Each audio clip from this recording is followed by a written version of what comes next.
Olá, aluninho, bem-vindo a mais uma aula de gramática. Aqui é o Teacher Renan Michel e hoje a gente vai falar um pouquinho sobre tempo verbal, introduzir a ideia do que seria essa coisa chamada Present Continuous, ok? Vamos começar porque o nosso tempo é curtinho. Primeira coisa que você tem que entender, aluninho, agora que você já passou da fase do verbo to be, é que nem só de verbo to be vive o homem, né? A gente não consegue se comunicar em inglês só utilizando o verbo ser e o verbo estar. Porque existem outros verbos, o comer, dançar, ter, fazer, escutar, estudar. São todos verbos que não são verbo to be e a gente vai ter que conhecer esses verbos. A primeira coisa é essa, conhecê-los. Depois de conhecer o verbinho, a gente vai ter que aprender a modificá-lo. Aluninho, verbo é uma coisa que existe para ser modificada. A gente não usa um verbo somente em um momento ou em um tempo verbal. Então, se a gente for pensar, por exemplo, no verbo fazer, a gente tem fazer, mas a gente tem fiz, a gente tem vou fazer, estou fazendo. São todas as ideias de tempo que um verbo pode assumir. Isso em gramática a gente vai chamar de tempo verbal. Então, tempo verbal é a maneira com que um verbo assume, ou a maneira com que ele aparece em uma frase, para nos dar informações de quando é que esse verbo está acontecendo, se é no presente, se é no passado, se é no futuro, tarará. Muitos de vocês odeiam gramática, muitos de vocês sofrem bastante com ela, mas pensa assim, ó, se você quiser aprender a falar um idioma, o idioma é um código, você vai ter que conseguir quebrar esse código, e a única maneira que eu conheço de quebrar um código é estudando as partes desse código, e é isso que a gramática faz. Então, nesse momento, a gente está começando uma série de aulas para quebrar esse código do inglês em termos de tempo verbal. Existem outros códigos que a gente vai ter que estudar, preposição, artigo, pronome. E se você quiser realmente falar inglês, você vai precisar aprender tudo isso. Se você não quer falar inglês, para esse vídeo e vai fazer alguma outra coisa, right? Vai aproveitar o seu tempo. Agora, se você quiser aprender inglês, você vai ter que aprender gramática. E essa é uma gramática bem facilzinha pra gente começar, beleza? A primeira coisa que a gente precisa fazer é definir que todo o tempo verbal ele vai acontecer dentro de uma ideia de tempo, né? O agora, por exemplo, para o present continuous, o sempre com present simple, ontem com present com simple past. São ideias de tempo que complementam a ideia daquele verbo dentro de um tempo verbal específico. Mas, como eu disse, antes da gente começar a falar sobre verbo ou tempo verbal, você precisa conhecer alguns verbos, aluninho. Vamos colocar alguns verbos aqui na lousa para você. Deixa eu ver se aqui você consegue enxergar. Vamos lá, o primeiro verbo é o verbo trabalhar. Work. Work. Read, ler. Read, ler. Repete comigo umas 3 vezes. Ring, ring, ring. Tocar. Lie, mentir. Lie, lie. Have, ter. Listen, listen. É o verbo ouvir e a gente não pronuncia esse T. Listen. Do, fazer. Wait, esperar. Wear, vestir. Play, brincar ou jogar. Watch, assistir. O verbo assistir, watch. Stand, o verbo ficar de pé. Stand. Study, o verbo estudar. Pessoal, obviamente esses verbos são muito básicos, né? Não são os verbos mais complicados de inglês, nem são os únicos. Come, que é o verbo vir. Write, que é o verbo escrever. Build, que é o verbo construir. Build. Sit, que é o verbo sentar. Dance, que é o verbo dançar. Swim, nadar. E depois a gente tem snow, que é o verbo nevar. Ótimo. Uma listinha de verbos aqui para introduzir para vocês a ideia do que é um verbo, né? Trabalhar, ler, tocar, mentir, ter, ouvir, fazer, esperar, vestir, tocar, assistir, ficar de pé, estudar, vir, escrever, construir, sentar, dançar, nadar e nevar. Muito bem, uma coisa particular do português é os verbos no infinitivo, quando eles não estão conjugados, ele vem sempre com ar, er, ir. E isso determina a conjugação do verbo, né? Dançar, comer, trabalhar, são exemplos de verbos em português. Em inglês, a gente não tem isso. Mas a gente também tem a questão do infinitivo. Todos esses verbos, a gente está colocando eles aqui numa forma chamada base form. O que é o base form? É o verbo sem o infinitivo. Em português, como eu disse, o infinitivo acontece quando a gente pega esse ar. Por exemplo, o verbo cantar. E a gente sabe que essa é a primeira conjugação do verbo cantar. Aí a gente tem o verbo beber, que ele é um verbo de segunda ordem, né? Ele é um verbo de segunda conjugação, porque termina em er. E o verbo sorrir, que é um verbo de terceira conjugação. Isso aqui é em português. O ar, o er e o ir mostra pra gente que esse verbo está no infinitivo. Aí você me pergunta, o que é infinitivo, teacher? E eu te respondo, infinitivo é o verbo quando ele não está conjugado. Ele não está associado a pessoa nem a tempo. Por exemplo, eu digo cantar. Pensa que se você colocar o eu, ele já vira um verbo conjugado, ele já deixa de ser um infinitivo, vira eu canto, porque eu não digo eu cantar, eu digo eu bebo, eu não digo eu beber. Então essa formatação, cantar, beber, sorrir, em português, infinitivo, em inglês ela é feita de uma outra maneira. A gente não usa a R, ER, o IR, mas a gente usa um to antes do verbo. Então, por exemplo, se eu quero falar do verbo construir no infinitivo, ele tem que vir com to build, o verbo construir. Mas eu não estou trabalhando com o infinitivo. Eu acabei de falar para você, aluninho, que a gente está trabalhando com a forma básica, the base form. A forma básica é o infinitivo sem o to, ok? Ai, teacher, quanta coisa! Exatamente, bastante coisa, mas é uma coisa bem tranquila, né? Não está tendo tanto problema. Até agora, eu acho que o maior problema é memorizar os verbos, ok? Memorizar a pronúncia, memorizar a escrita, esse é o nosso maior desafio. Beleza, já vimos o que é infinitivo, já vimos que para tirar do infinitivo e colocar nessa forma base, a gente só tira o to e usa o verbo comum, right?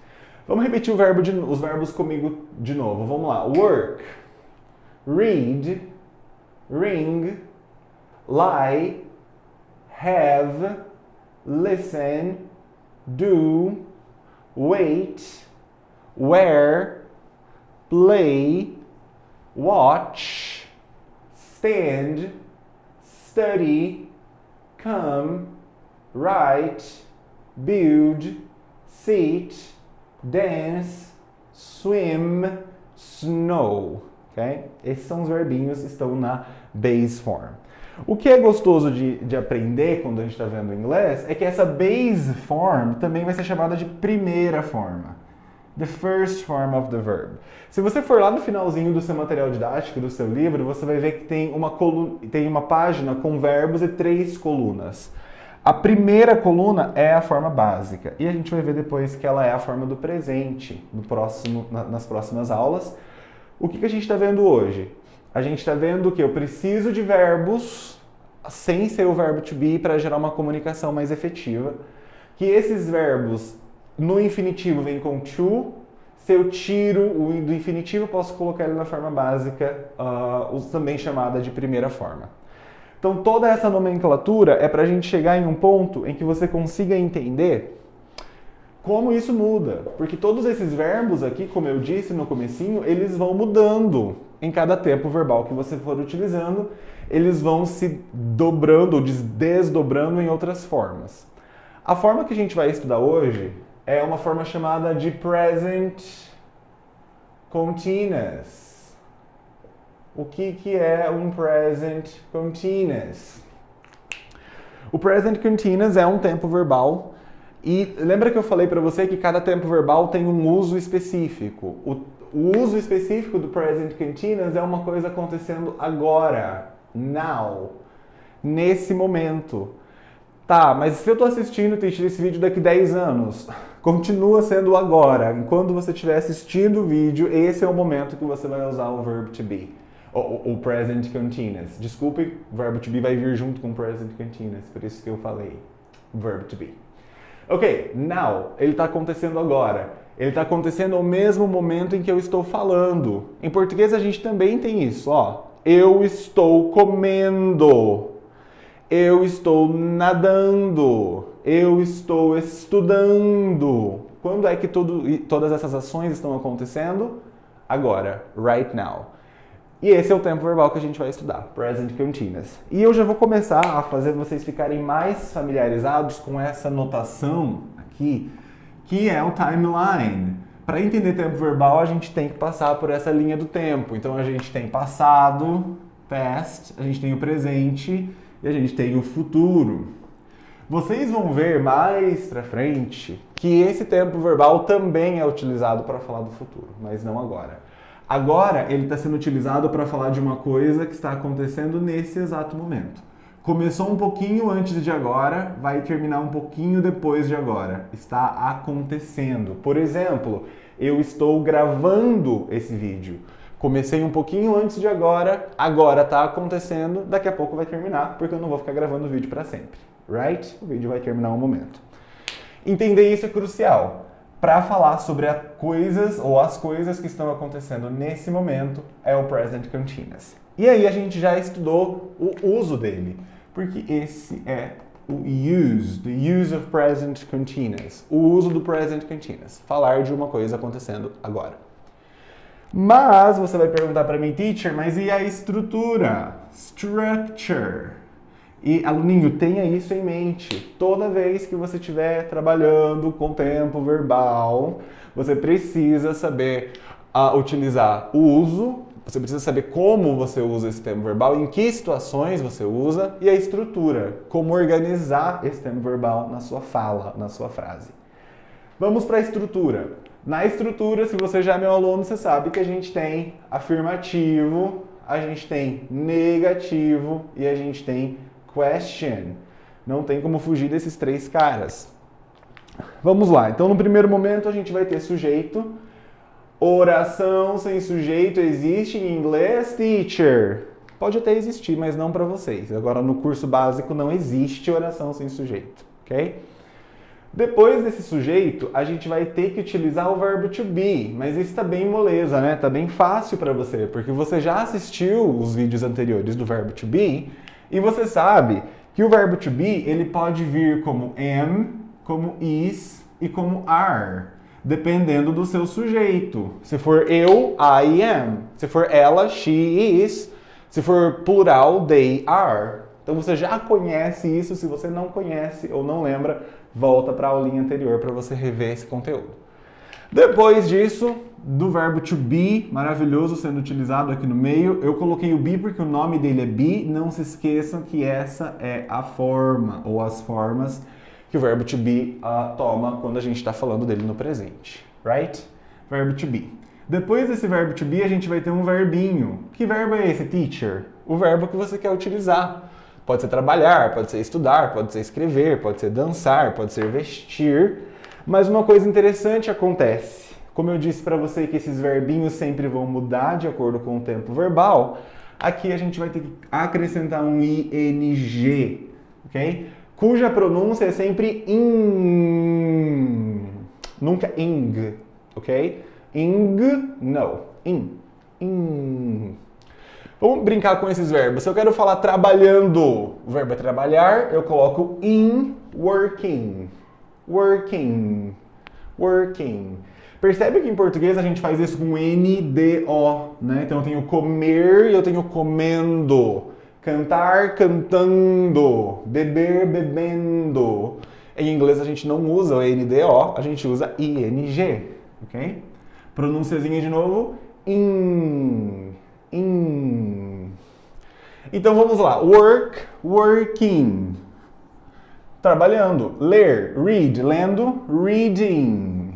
Tocar, ring, tocando, ringing. Lie, mentir, ops. Aqui nós temos um problema. O probleminha é, terminou em I e E. Toda vez que isso for acontecer, antes da gente acrescentar o ING, existe uma regrinha que nos ensina o seguinte: nós precisamos trocar o I e o E por Y e acrescentar ING.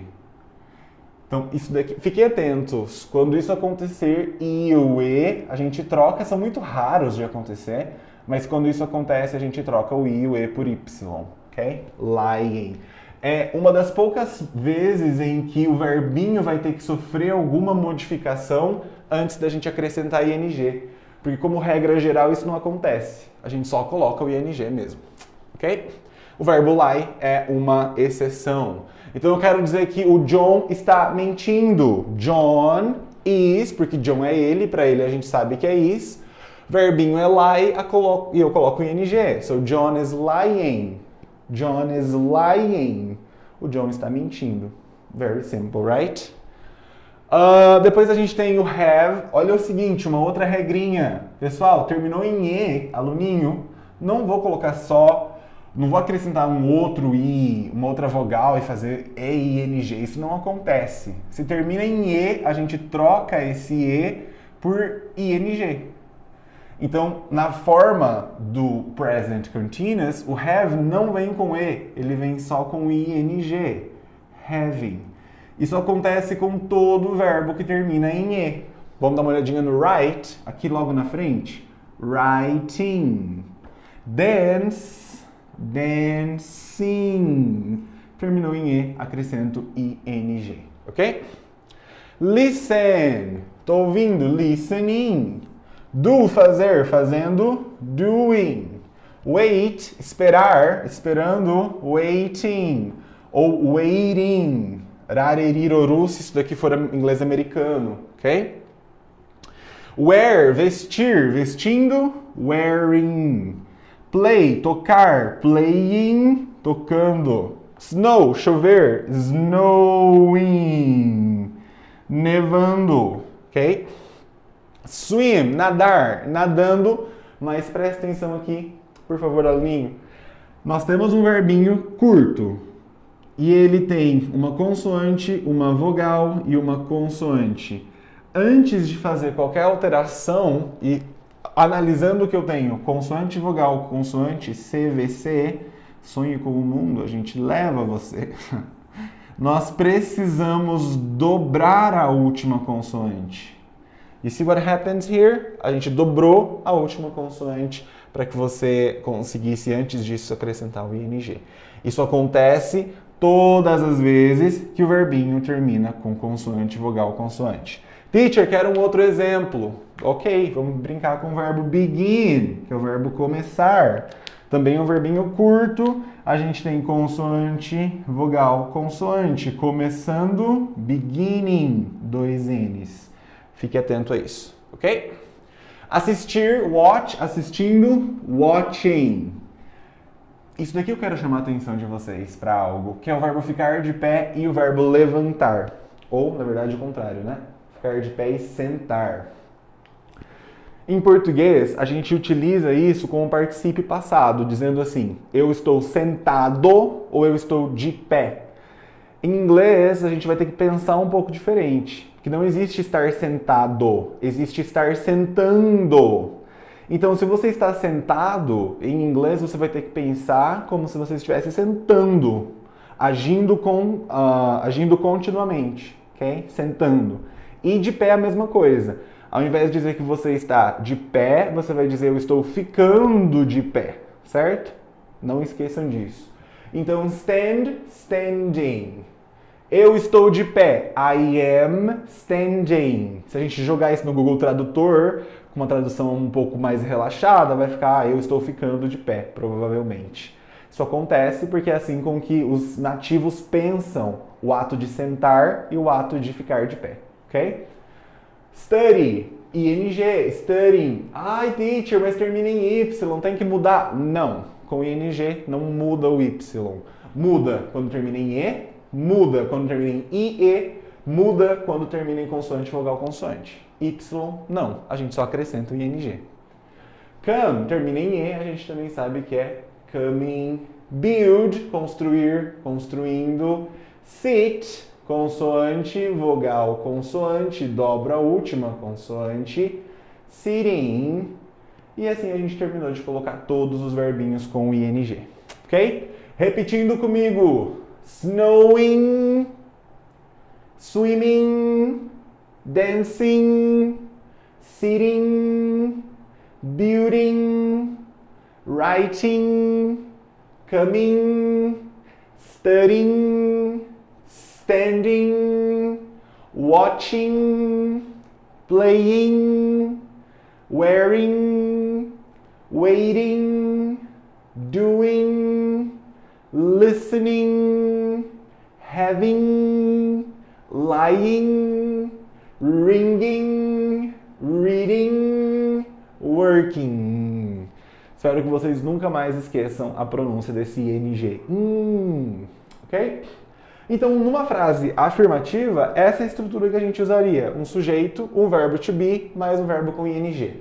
Vamos brincar com isso daqui. Eu quero dizer assim, ó, o John está lendo um livro.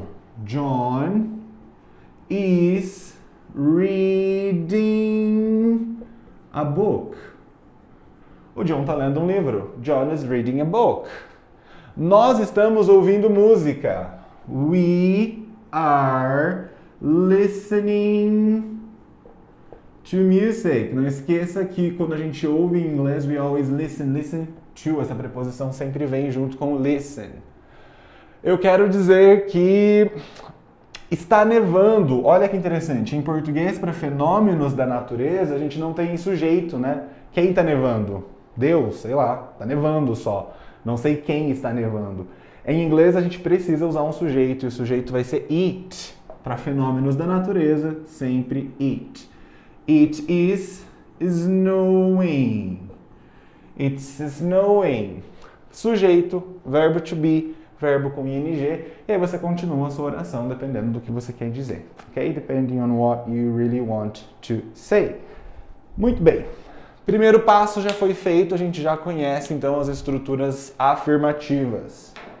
Vamos brincar com a estrutura negativa que não tem segredo nenhum. De novo, eu tenho sujeito, subject. O grande problema agora é, como é uma frase negativa, o meu be vai vir na negativa. E a gente sabe que no presente o am vai ficar am not, o is vira isn't e o are vira aren't. Aren't. E depois a gente tem um verbinho com o ing. Tentando transformar as frases que estão aqui em cima, ó, se a gente quiser transformar essas frases que estão aqui em negativa, a gente transformaria o is. John isn't reading a book. We aren't listening to music. It isn't snowing. Não está nevando. Nós não estamos ouvindo música. O John não está lendo um livro. A negativa acontece com o próprio verbo to be. Não tem segredo. Ok? Bem tranquilinho. Tendo isso em mente, eu queria que vocês escrevessem algumas frases para mim que vai funcionar como um ditado. Ok? Escrevam aí a primeira frase. John is reading a book. John is reading a book. Primeira frase. Afirmativa. John is reading a book. Vou apagar os verbos para que a gente consiga escrever as frasezinhas aqui e você conferir se está tudo certo com os seus ditados, ok? So the first one, John is reading a book. O John está lendo um livro. Tranquilo. John is reading a book. Próxima frasezinha, a gente tem We are working now. We are working now. Nós estamos trabalhando agora. We are working now. Se você precisar, pausa o vídeo, ok, aluninho? Mas escreve a sua frase antes de você copiar da lousa. O telefone está tocando. The phone is ringing. The phone is ringing. Quando? Agora. The phone is ringing. The phone is ringing. A Suzy está usando uma jaqueta. Ela está vestindo uma jaqueta. So Suzy is wearing a jacket. Suzy is wearing a jacket. Está chovendo. It is raining. It is raining. It is raining. A gente pode dizer que o Peter está jantando. Peter is having dinner. Peter is having dinner. Muito bem. São todas as expressões que a gente utilizou. Se a gente quisesse colocar na negativa, a gente já sabe como fazer isso. A gente muda o verbo to be. Então, John não está lendo. John isn't reading a book. Nós não estamos trabalhando. We aren't working now. O telefone não está tocando. The phone isn't ringing. Susie não está vestindo uma jaqueta. Susie isn't wearing a jacket. Não está chovendo. It isn't raining. O Peter não está almoçando ou jantando. Peter isn't having dinner. Guys, como esse vídeo ficou um pouquinho longo, eu vou gravar as perguntinhas no próximo vídeo. A gente ainda tem perguntinhas afirmativas e negativas, que são as yes, no questions. E a gente também tem perguntinhas interrogativas, que são WH questions, mas isso vai ser assunto para um próximo vídeo. Por enquanto, espero que vocês tenham entendido, gostado. Esse material que eu estou utilizando é um material do Essential Grammar in News. Vocês têm acesso a esse livro. Eu estou seguindo exatamente as lições daquele material. Então, se vocês quiserem pegar o material para fazer a parte da prática, resolver os exercícios, isso é fenomenal, ok? Vejo vocês no nosso próximo vídeo. Bye, bye!